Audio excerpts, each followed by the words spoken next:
भक्तों की इस भीड़ में से बगला भक्त भी मिलते, बगला भक्त भी मिलते। भेष बदलते जो भक्तों का, जो भगवान को चलते हैं, जो भगवान को चलते हैं, जो भगवान को चलते हैं। देवा देवा गणपति देवा तुमसे बढ़कर को, देवा तुमसे बढ़कर को। और तुम्हारे भक्त जनों में, और तुम्हारे भक्त जनों में हमसे बढ़कर को, हमसे बढ़कर को। देवा देवा गणपति देवा तुमसे बढ़कर को, देवा तुमसे बढ़कर को, देवा तुमसे बढ़कर को, देवा तुमसे बढ़कर को, देवा तुमसे बढ़कर।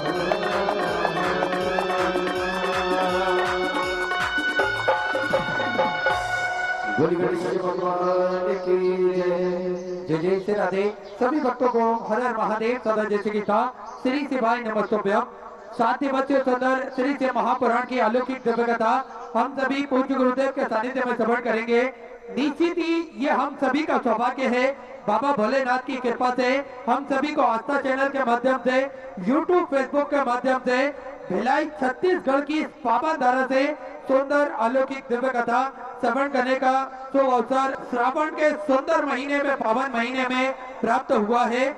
और निश्चित ही बधाई के पात्र है कथा के मुख्य जजमान बोल बम सेवा एवं कल्याण समिति एवं प्रदेश अध्यक्ष दया सिंह जी भिलाई छत्तीसगढ़ से कथा के मुख्य जजमान का पदभार ग्रहण कर न केवल अपने जीवन को कृतार्थ करा, अपितु शंकर पार्वती के रूप में बैठकर आपने ये कथा अमृत का लाभ हम सभी भक्तों को श्रवण कराया है। श्रवण के सुंदर महीने में निश्चित ही पुण्य का कार्य आपने करा। एक बार जोरदार ताली बजाकर स्वागत करें बोल बम सेवा एवं कल्याण समिति के लिए एवं दया सिंह जी के लिए जोरदार ताली बजाकर स्वागत करें। देखिए, कम समय में इतनी सुंदर और इतनी अच्छी व्यवस्था करना, निश्चित ही ये कार्य एक शिव भक्त ही कर सकते हैं जो निरंतर बाबा की भक्ति में लीन है, वही ये कार्य कर सकते हैं। आज सभी को ज्ञात है कि ये कथा पहले लखनऊ की पावन धरा पर होनी थी, पर किसी कारणवश वो कथा कैंसिल हुई और भिलाई छत्तीसगढ़ की इस पावन धरा पर बोल बम सेवा एवं कल्याण समिति द्वारा आदरणीय श्री दया सिंह जी द्वारा इस कथा को लिया और मात्र 5 से 6 दिन में ये पूरी व्यवस्थाएं कर दी। बाबा भोलेनाथ की कृपा ही होती है इस षष्ठी पर, जिस पर भी बाबा भोलेनाथ की कृपा होती है वो ही ये कार्य कर सकते हैं। आप सभी को ज्ञात है कि पूज्य गुरुदेव की कथा में लाखों की संख्या में जन समुद्र आता है और उन सभी शिव भक्तों को व्यवस्था करना इतना आसान नहीं होता कम समय में, और लेकिन महादेव की कृपा अगर होती है सारे कार्य आसान हो जाते हैं। हम सभी को ज्ञात है कि पूज्य गुरुदेव के सानिध्य में हम सभी सुंदर ये कथा भिलाई की इस पावन धरा पर श्रवण करेंगे, कथा अमृत का लाभ लेंगे श्रावण के इस पावन महीने में, इस सुंदर महीने में। और वैसे भी देखिए, भोलेनाथ के दिन तो पूरे साल भर रहते हैं, श्रावण के महीने में महत्व और ज्यादा बढ़ जाता है भोलेनाथ की भक्ति करने का, और यही सो अवसर हम सभी को प्राप्त है। देखिए, जिन पर अगर बाबा भोलेनाथ की कृपा ना हो तो इस पृथ्वी पर, इस दुनिया में, संसार में कोई भी कार्य संभव ही नहीं हो सकता। हम सभी कितने ही प्रयत्न कर ले, अगर भोलेनाथ की कृपा नहीं होगी, उनकी मर्जी नहीं होगी तो कोई भी कार्य संभव नहीं होगा। हम लाखों लोगों के भीतर लाखों परेशानियां हैं, सपने हैं, कठिनाइयां हैं, डर है, मजबूरियां हैं, दुख है, बीमारियां हैं, सुख भी है तो कमजोरियां भी हत्या होती है। एक नहीं अनेक नाम है मेरे शंकर के, जैसे पूरा ब्रह्मांड जुड़ा हो, सिर्फ एक ही जड़ से काल हरने के लिए महाकाल बन जाते हैं। दुख दर्द को विष को पीकर नीलकंठ कहलाते हैं। मृत्युंजय बनकर मृत्यु पर विजय कराते हैं। डर भय को दूर करने ये काल भैरव स्वयं चलकर आते हैं। भूत भविष्य वर्तमान पर विजय भूतनाथ ही कर पाते हैं। ब्रह्मांड की शुरुआत और अंत ही है, इसलिए देवों को देव महादेव कहलाते हैं, महादेव कहलाते हैं। हम सभी को पता है कि इस जगत के जो भी कार्य होते हैं वे मेरे महादेव की कृपा से ही होते हैं। हम सभी प्रयत्न करते हैं, हम सभी प्रयास करते हैं, लेकिन फल देना मेरे महादेव के हाथ में है। आप सभी निरंतर कथा श्रवण कर न केवल अपने जीवन को बदल रहे हैं, पूज्य गुरुदेव ने हम सभी को महिमा बताई है एक लोटा जल की। एक लोटा जल चढ़ाने से क्या फायदे हम सभी के जीवन में हुए हैं, हम सभी को पूज्य गुरुदेव ने बताया है। और देखिए, सभी ने एक लोटा जल चढ़ाने का नियम भगवान भोलेनाथ पर जो अपनाया है, उस जल चढ़ाने का महत्व हम सभी को प्राप्त हुआ है। किस तरह से लाखों की संख्या में पत्र आते हैं, पूज्य गुरुदेव उन पत्रों को पढ़ते हैं और हम सभी को बताते हैं किस प्रकार से कई भक्तों को एक लोटा जल चढ़ाने का फायदा हुआ है। कई माताएं बहनों को जिनको संतान के सुख वर्षों से प्राप्त नहीं हो रहे थे, पर एक लोटा जल चढ़ाने से उन्हें न केवल संतान का सुख प्राप्त हुआ, अपितु कई भक्त जो लंबे समय से कई बीमारियों से ग्रसित थे, उन भक्तों को भी एक लोटा जल चढ़ाने से बड़ा ही फल प्राप्त हुआ है। कई लोग ऐसे थे जो एग्जाम देते थे, पास नहीं हो पाते थे, पर एक लोटा जल चढ़ाने का नियम जो धारण करा है, उनसे वे आज न केवल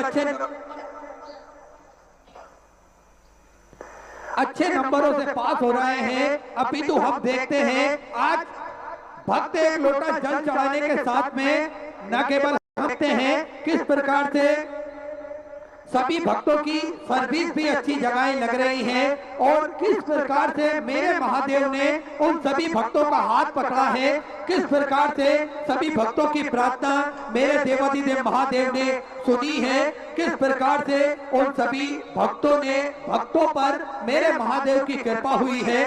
आज ये लाखों का जन समुद्र देख के हमें स्वतः ही पता चलता है किस प्रकार से मेरे कुबेर भंडारी ने, मेरे राजा धीराज महाकाल राजा ने हम सभी का हाथ पकड़ा है, किस प्रकार से भगवान की कृपा हम सभी भक्तों पर हुई है। क्योंकि हम सभी को दिल में एक एहसास होता है महादेव का, हम सभी को ऐसा लगता है कि कहीं ना कहीं मेरे महादेव हम सभी के साथ हैं।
सरकार करो तो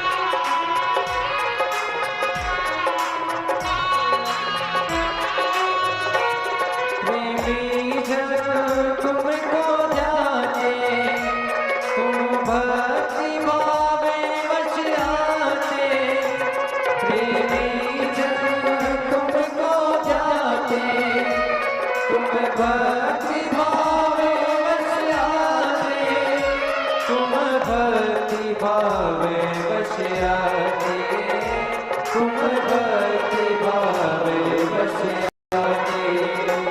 अब हम गिरने से कलुषित, हम कुटिरने से कलुषित, उपकार करो तो जाने, गुरु हम भी शरणागत गए, स्वीकार करो तो जाने। गुरुदेव भगवान की जय। जय श्री राधे। सभी भक्तों को हर हर महादेव। जैसे कि था श्री शिवाय नमस्तोभ्य। पूज्य गुरुदेव का आगमन हो चुका है। गुरुदेव व्यासपीठ पर मंचासीन हो चुके हैं। आप सबकी तरफ से व्यासपीठ को नमन करते हुए, हम सबके प्रिय, हम सबके लाडले ठाकुर कल्लू जी महाराज के चरणों में नमन करते हुए, परम सत्य परम आदरणीय विश्वविख्यात पूज्य गुरुदेव के पावन चरणों को नमन करते हुए और आप सभी शिव भक्तों के चरणों में नमन करते हुए सुंदर आज कथा के प्रथम दिवस पे हम सभी प्रवेश करेंगे। और जैसा कि आप सभी को ज्ञात है, बोल बम सेवा एवं कल्याण समिति द्वारा यह सुंदर कथा का आयोजन रखा गया है।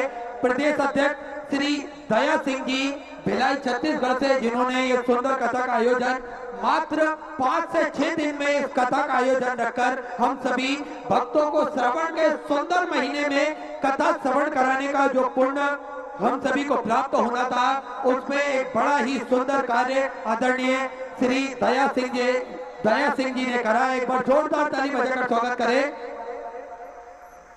और प्रथम दिवस की कथा में हम सभी प्रवेश करेंगे। नित्य नई नूतन कथाओं के माध्यम से हम सभी को पूज्य गुरुदेव ने बताया है किस प्रकार से हम भगवान को एक लोटा जल अपने सारे रोग दोषों को मुक्त कर सकते हैं, किस प्रकार से हम अपने अंदर ये आदत डालकर निश्चित ही हम पुण्य का कार्य भी कर सकते हैं, सेवा का कार्य भी कर सकते हैं। पूज्य गुरुदेव ने हम सभी को कथाएं तो श्रवण कराई है, कथाओं के माध्यम से हमारा जीवन किस प्रकार से हमें जीना चाहिए, इस बारे में भी हम सभी को पूज्य गुरुदेव ने बताया है। हम सभी को ज्ञात है कि पूज्य गुरुदेव ने हम सभी को कई कथाएं ऐसी श्रवण कराई है जिसकी जानकारी हमें पहले कभी नहीं थी, पर पूज्य गुरुदेव ने शास्त्रों द्वारा जो कथाएं हम सभी को श्रवण कराई है, उससे हम सभी को पता चलता है किस प्रकार से हम हमारे जीवन में क्या कुछ अच्छा कर सकते हैं, हम हमारे जीवन में क्या लोगों की सहायता कर सकते हैं, हम जीवन को किस प्रकार से जी सकते हैं। पहले भी देखिए कथाएं होती थी, पहले भी सब होती थी, पर यह शिव महापुराण की कथा जब से आरंभ हुई है, कथा का एक स्वरूप बदल गया है, कथा का एक आकार बदल गया है। पहले हम सभी देखते थे कि कहीं मंदिर, देवालय या फिर धर्मशालाओं में कथा हो जाती थी और कुछ लोग उस कथा को बैठकर श्रवण कर लेते थे,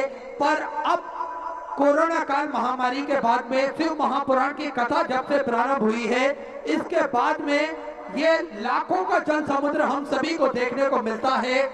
भगवान के प्रति जो अपार श्रद्धा और भक्ति लोगों के हृदय में जागृत हुई है, ये शिव महापुराण की कथा का ही प्रभाव है। हम सभी देखते हैं कि आज कहीं पर भी किसी भी स्थान पर कथा क्यों न हो, ये लाखों का जन समुद्र हम सभी को देखने को मिलता है।